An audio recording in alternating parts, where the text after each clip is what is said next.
Salut à tous, je voulais vous faire cette petite vidéo aujourd'hui pour vous parler des gens qui ne sont pas comme nous, qui vivent là-haut dans le ciel, carrément dans les nuages, au septième ciel. Leur vie se passe dans un véritable paradis terrestre, des paradis fiscaux, oui, des intouchables, des demi-dieux finalement, qui ont dans leur carnet d'adresse finalement le Gotha, l'aristocratie de la politique, ces gens, ces intouchables qui nagent dans des baignoires de champagne et de pognon, avec souvent des péripatéticiennes à côté d'eux, jouissent de tous les avantages de la démocratie, contrairement à vous qui vivez tous les désavantages de la démocratie. Bref, ces gens-là vivent dans un véritable nuage rose et bleu, un nuage républicain qui les protège de tout, peut-être même de la mort. Allez savoir, puisqu'ils se prétendent être, à l'image des académiciens, de véritables immortels. Ces gens-là sont effectivement l'alpha et l'oméga de ce monde. C'est le monde de la finance, c'est le monde de la politique actuelle aujourd'hui qui écrase le petit, qui est dur et méchant avec le petit et lèche les pompes des grands. Dur avec les petits et faible et lâche avec les grands. C'est cette politique qu'on vit aujourd'hui. On va y revenir tout à l'heure, bien évidemment. Je voulais vous dire, ces gens qui vivent dans des paradis fiscaux, ils souvent même retrouvent leur nom dans les Panama Papers, dans les Panama Révélations. Il y en a plein de ces gens-là. J'avais eu cette idée-là. D'ailleurs, ces gens-là, souvent, sont des gentlemen cambrioleurs, sauf qu'ils cambriolent carrément des États. Ils cambriolent des États et ils sont les amis des chefs d'État qui parfois même, on peut penser que parfois même, ils stipendient. Autrement dit, ils payent en dessous de table, en gros pognon, des chefs d'État pour les protéger. Et même pour pousser même plus loin le fun de leur existence, ils se font même remettre des légions d'honneur. C'est le vestige, c'est le prestige suprême, c'est la décoration de la grande Caïra. Non pas en col blanc, en Rolex, en costard, qui volent en jet privé, en Rolls, etc. Et qui se payent donc des légions d'honneur remises par les poteaux. Et pas n'importe où qu'on leur remet ces légions d'honneur. On leur remet même dans les palais de la République, dans les salons bleus, dorés, roses, ce que vous voulez, et même sur des fauteuils parfois, ou dans des lits d'alcôve, on leur remet peut-être même parfois la légion d'honneur dans les grands hôtels 5 étoiles, les Georges V, les Plaza Athénée, etc. etc. Au Ritz aussi, pourquoi pas l'un des plus beaux palaces parisiens, pourquoi pas aussi à l'hôtel Crillon, sur la place Vendôme, j'en passe, effectivement, des hôtels de luxe comme ça où il faut remettre les clés même des républiques et des royaumes. Ils sont très nombreux.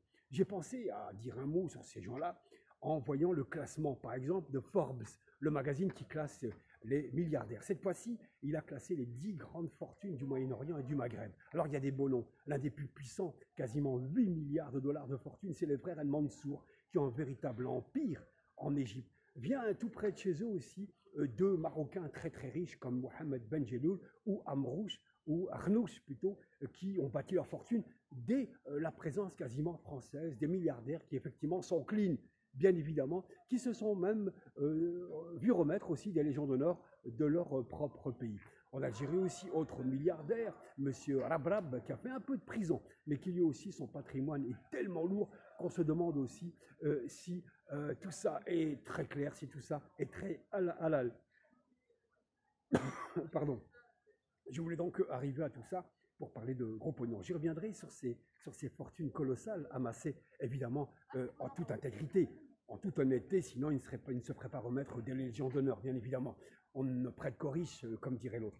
Je voulais aussi revenir à ça, à tous ces chefs d'État qui ne cessent de dénoncer les assistés, qui grèveraient le budget de l'État. Alors, c'est une politique, hein, la responsabilité de tous les maux, quand c'est pas l'islam, quand c'est pas les bronzés, quand c'est pas les banlieues, ce sont les assistés. Et parfois même, on laisse sous-entendre que ce sont les mêmes assistés qui grèvent le budget de la France. Rappelons que ceux qui montrent du doigt ces assistés qui grèveraient, paraît-il, le budget de l'État et donc qui voleraient indirectement l'impôt des Français, parce que c'est ça, le but, c'est de les discriminer, de les stigmatiser pour endormir et manipuler un peu l'opinion avec des chiens de garde et des chiennes de garde qui font bien le travail des Éric le Zozo, Éric le zoophile et des Pascal Prout font le boulot. Mais ils ne sont pas seuls, bien évidemment, à faire ce sale boulot.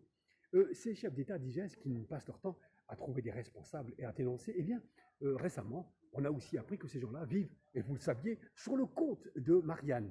qu'il se dorlote les bijoux de famille de Marianne sur les bijoux de famille de Marianne, et que par exemple le plus agité de l'un d'entre eux, à savoir le sang mêlé comme il s'appelait, le franco-hongrois comme il s'appelait, le petit Nicolas, qui lui vous coûte chaque année près de 800 000 euros. Calculez ce qu'il vous a coûté depuis maintenant 10 ans. On arrive à presque 10 millions d'euros. Une petite somme, une bagatelle de celui qui dénonce ses assistés et qui a cet art effectivement de se rendre indispensable, utile. D'ailleurs, en ce moment, il pérore beaucoup avec son ami Macron. Ils auraient peut-être des intérêts communs.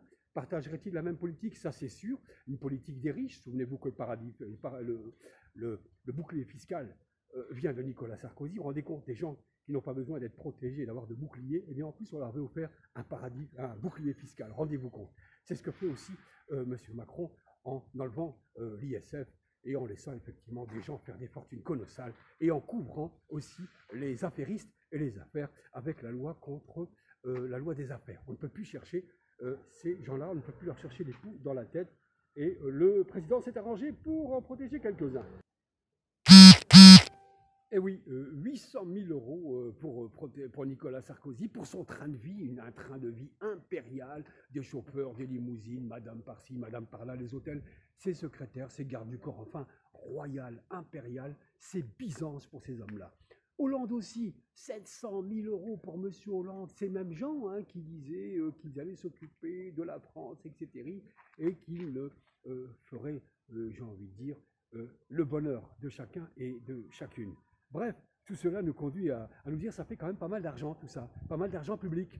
Ajoutez à ça le très vieux Giscard d'Estaing, 600 000 euros par mois depuis le temps qu'il a quitté la présidence, 81. Imaginez les millions d'euros que cet homme aussi nous a coûté. Ajoutez Mitterrand, ajoutez Chirac qui n'en a pas profité longtemps. Bref, ces hommes-là, teneurs de leçons, eh bien, aiment aussi prendre du pognon et beaucoup de pognon. Ils aiment tellement le bien public qu'ils aussi profitent aussi de l'argent public. Ces gens-là, effectivement, tous ont fait du bien à la France et ils vont continuer à le faire. Enfin, du bien. Ils vont d'abord se faire du bien à eux, massivement, et de façon généreuse, évidemment. Ils ne vont jamais cracher sur tout ce pognon. Récemment, pour que ceci continue dans le bonheur, eh bien, a été élu un certain Castex. C'est le nouveau ministre Castex. Alors, Castex, on peut faire tous les jeux de mots qu'on veut avec Castex, avec cache-misère, avec casse-tête, etc. On ne les fera pas, c'est un peu trop facile. Mais un monsieur, encore une fois, il y a toujours l'odeur du soufre, si j'ose dire, c'est du pognon. Ce sont tous des gros cumulards puisqu'ils palpent d'argent public, d'argent public. Tous ces hommes n'ont vécu que d'argent public. Et pourtant, ils dénoncent ceux qui ont des petits revenus ou des minima sociaux.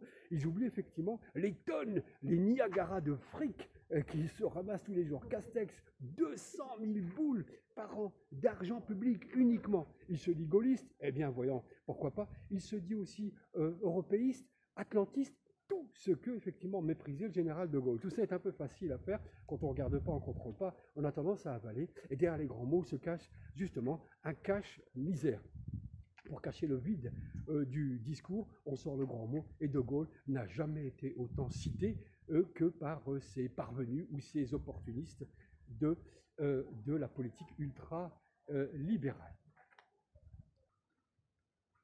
Cette politique ultra-libérale va continuer, et d'ailleurs elle sera encensée, je vous le disais partout, ces chiens de garde, ces chiennes de garde qui vont dire le plus grand bien de tout ce monde-là et tout le mal des autres qui empêchent le pays et les politiques de gouverner en rond. Ces types qui lèchent tellement effectivement les hommes et les femmes au pouvoir qu'ils en ont parfois effectivement mal à la langue et qu'ils font un arrêt maladie à force d'avoir léché. Ils ont la langue qui gonfle quand c'est pas effectivement une entorse du poignet à force d'avoir tellement brossé.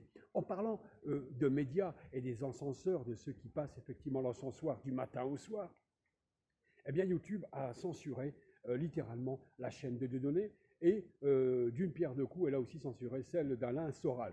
Décidément, la voie est libre pour Éric le zoophile pour se déchaîner, le sniper à qui on donne tous les moyens, pourquoi pas demain un porte-avions, pour zigouiller et attaquer systématiquement de façon scélérate et sauvage la communauté musulmane. Lui, pas d'interdiction. Chaîne de Dieudonné interdite, chaîne de Soral interdite. Jamais 203, vous me dites? Eh bien non. BFM TV et autres, et grande gueule, et gueule de putois, si j'ose dire, et langue de vipère, eux ne seront pas censurés. Donc ils auront effectivement la voie libre pour continuer à détourner l'opinion au profit de leur maître. Ils seront la voix de leur maître, toujours aussi fidèles. Je voulais dire un mot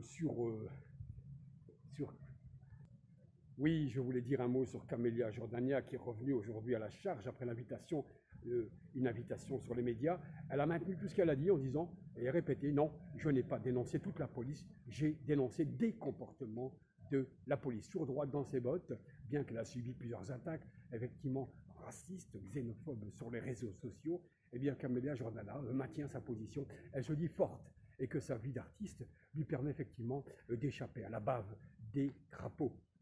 Les médias ne pouvant attaquer Omar Sy qu'à le vent en poupe, depuis qu'ils l'ont attaqué de façon effectivement scélérate et basse, voire même certains ont fait de la négrophobie à son égard, voire de l'islamophobie aussi à l'égard d'Omar Sy, il semblerait que sur Omar Sy, eh bien, ils ont complètement retourné leur veste. Ils sont habitués, les médias, puisqu'ils ne disent que du bien d'Omar Sy. On parle de sa femme, de son enfant, de belles photos, etc. Alors qu'hier, c'était tout juste s'il n'était pas victime d'un lynchage digne d'un Tariq Ramadan ou de n'importe quel élite, quelqu'un de l'élite, on va dire, musulmane. Aujourd'hui, on passe la brosse parce que cet homme a le vent en poupe. Et puis alors, les producteurs ont du pognon, ils ont des amis et il faut vendre ces films. Donc, ils ont demandé aux chiens de garde et aux grandes gueules de la fermer, justement, leur grande gueule. Donc, ils se défoulent sur Camélia Jordana. Ils se défouleront sur d'autres aujourd'hui. Demain, ce sera sur la sœur d'Adama Traoré. Ils trouveront toujours, effectivement, un homme ou une femme isolée pour se défouler, encore une fois, détourner l'opinion. Oui, je vous disais, les donneurs de leçons seront toujours là, effectivement, pour polluer l'opinion. Leurs propos, c'est véritablement du glyphosate et leur réflexion, c'est du Roundup, autrement dit un polluant, un toxique, un intoxicant pour l'opinion qui marche effectivement dans le caca merdeux, dans les propos merdeux de leurs réflexions merdoyantes.